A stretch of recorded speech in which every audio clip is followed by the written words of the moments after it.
ദുബായിൽ വന്നിട്ട് ആദ്യമായിട്ട് എടുക്കുന്ന ഒരു ലോങ് വീഡിയോ ആണ് കേട്ടോ.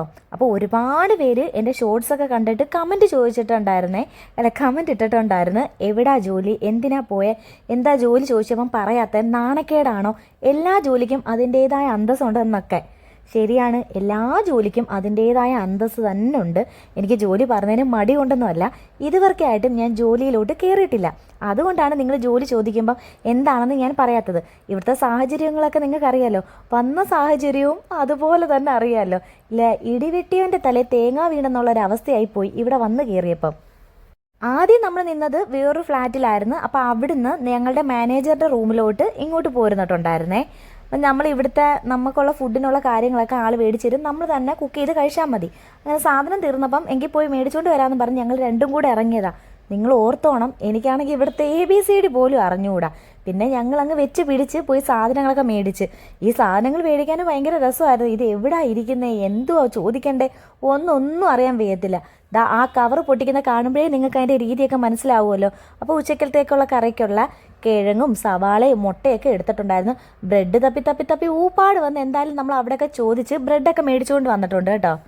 ആദ്യമായിട്ടാണ് നമ്മുടെ വീഡിയോ കാണുന്നതെങ്കിൽ എന്തായാലും കാണുമല്ലേ, ഒന്ന് ലൈക്ക് അടിക്കാനും കമൻറ്റ് ചെയ്യാനും സബ് ചെയ്യാനും ഷെയർ ചെയ്യാനും ഒന്നും മറക്കരുത് കേട്ടോ. പിന്നെ ഇതും കൊണ്ട് നേരെ നമ്മൾ വീട്ടിലോട്ട് പോവുക. ഇവിടെ വന്നിട്ട് പരിചയപ്പെട്ടതാണ് കേട്ടോ. നമ്മളെ ഷോർട്സിനകത്ത് കാണുമ്പോൾ ഒക്കെ അറിയാൻ പറ്റും. അപ്പോൾ ഇവളും നമ്മളൂടെ ജോലിക്കായിട്ട് തന്നെ വന്നതാണേ. അങ്ങനെ സാധനം എല്ലാം കൊണ്ടുവന്ന് വെച്ചിട്ടുണ്ടായിരുന്നു. പോകുന്നതിന് മുന്നേ ഞാൻ ചോറ് വാർത്ത് വെച്ചിട്ടാട്ടോ പോയത്. കൊണ്ടുവച്ച് വന്നപ്പോഴത്തേക്കും നല്ല ക്ഷീണം ഉണ്ടായിരുന്നു, കാരണം നല്ല ചൂടുണ്ടായിരുന്നു. കുറച്ച് നേരം ഇരുന്നതിന് ശേഷം കേട്ടോ കറി വെക്കാനുള്ള കാര്യങ്ങളിലൊക്കെ കടന്നത്.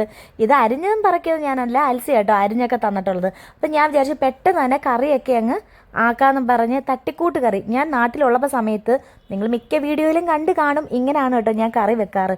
കാരണം പെട്ടെന്ന് തന്നെ മക്കൾക്ക് സ്കൂളിലൊക്കെ പോകാനോ അല്ലെങ്കിൽ മീനൊക്കെ ഇല്ലാത്ത സമയത്ത് നമുക്ക് പെട്ടെന്ന് തട്ടിക്കൂട്ടാം. ഒട്ടും പാടില്ല, എണ്ണ അങ്ങോട്ട് വാട്ടിയിട്ട് കിഴങ്ങും ഉള്ളിയും കൂടെ ഒന്ന് വാട്ടും. അതിനുശേഷം മുളക് പൊടിയും മല്ലിപ്പൊടി ഇട്ടില്ല, മഞ്ഞപ്പൊടിയും ഉപ്പും കൂടെ ചേർന്ന് വാട്ടിയെടുക്കും. പിന്നെ ഫ്രിഡ്ജ് തുറന്നപ്പോഴത്തേക്ക് ഐസ്ക്രീം ഇരിപ്പുണ്ടായിരുന്നു, മീനും ഇരിപ്പുണ്ടായിരുന്നു. പിന്നെ ഞാൻ ഐസ്ക്രീം കുറച്ചെടുത്ത് കഴിച്ചിട്ടുണ്ടായിരുന്നു കേട്ടോ. ഈ ചോറെല്ലാം കഴിച്ചതിന് ശേഷം വൈകിട്ട് നമ്മൾ ഒരിടത്ത് വരെ പോകാൻ വേണ്ടി ഇങ്ങനെ പ്ലാൻ ചെയ്ത് വെച്ചേക്കുവാണേ. പിന്നാണെങ്കിൽ നേരത്തെ കണ്ടില്ലേ, ഇവിടെ ഒരു പൂച്ചയും കൂടെ ഉണ്ട് കേട്ടോ. ആദ്യമൊക്കെ വന്നപ്പോഴത്തേക്ക് ഞാനുമായിട്ട് വലിയ ഇണക്കോ കാര്യങ്ങളോ ഒന്നും ഇല്ലായിരുന്നു. പിന്നെ ആയപ്പോഴത്തേക്ക് ആൾ ഭയങ്കര ജോലി ടൈപ്പ് കേട്ടോ. അതാണെങ്കിൽ കൈ കിട്ടുന്ന എന്തെങ്കിലും കൊണ്ടുവന്നിട്ട് അവൻ താഴ്ന്ന് കട്ടിലോട്ട് വലിച്ചെറിയും. നമ്മളപ്പോൾ വീണ്ടും തിരിച്ചിട്ട് കൊടുക്കുമ്പോൾ ഇയാൾ ക്യാച്ച് പിടിച്ചിട്ട് തിരിച്ചോടും. അതേ കണക്ക് അടുക്കളയിൽ കുറേ നേരം വന്ന് നിന്നിട്ടുണ്ടായിരുന്നു കേട്ടോ. അപ്പോഴേ ഇതാ നമ്മുടെ കറിയെല്ലാം റെഡിയായി.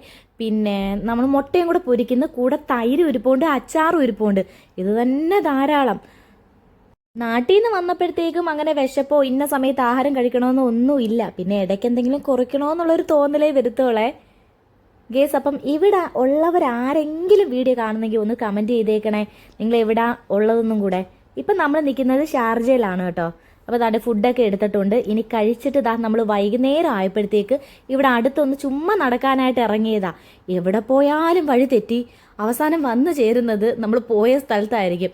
അങ്ങനെ ഞങ്ങൾ രണ്ടും കൂടെ ചിരിക്കുക കേട്ടോ. വഴി തെറ്റി നടക്കുവാണേ. അന്നേരം ഒരു വീഡിയോ എടുക്കാമെന്ന് വിചാരിച്ചത്.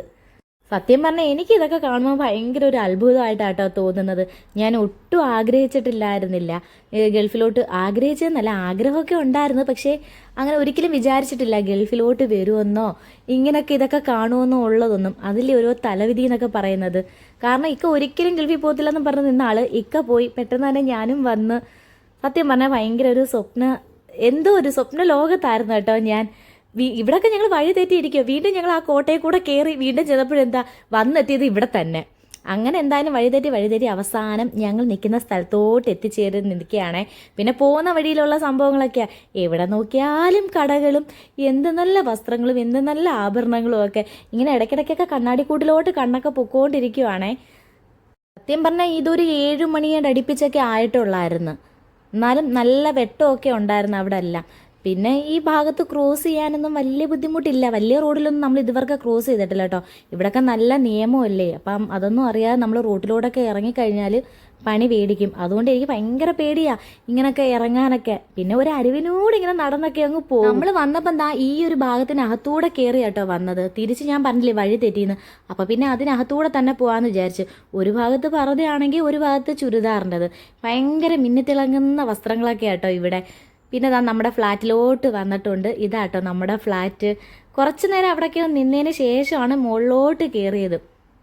അപ്പം വീഡിയോ കാണുന്ന കൂട്ടുകാർ മറക്കാതെ സപ്പോർട്ട് ചെയ്യണേ. നിങ്ങളുടെ സപ്പോർട്ട് ഉണ്ടെങ്കിൽ മാത്രമേ നമുക്ക് മുന്നോട്ട് പോകാൻ പറ്റത്തുള്ളൂ. അത് എപ്പോഴെപ്പോഴും ഇനി എടുത്ത് പറയേണ്ട കാര്യമില്ലല്ലോ. അപ്പോൾ ഇത്രയേ ഉള്ളൂ. Okay, by.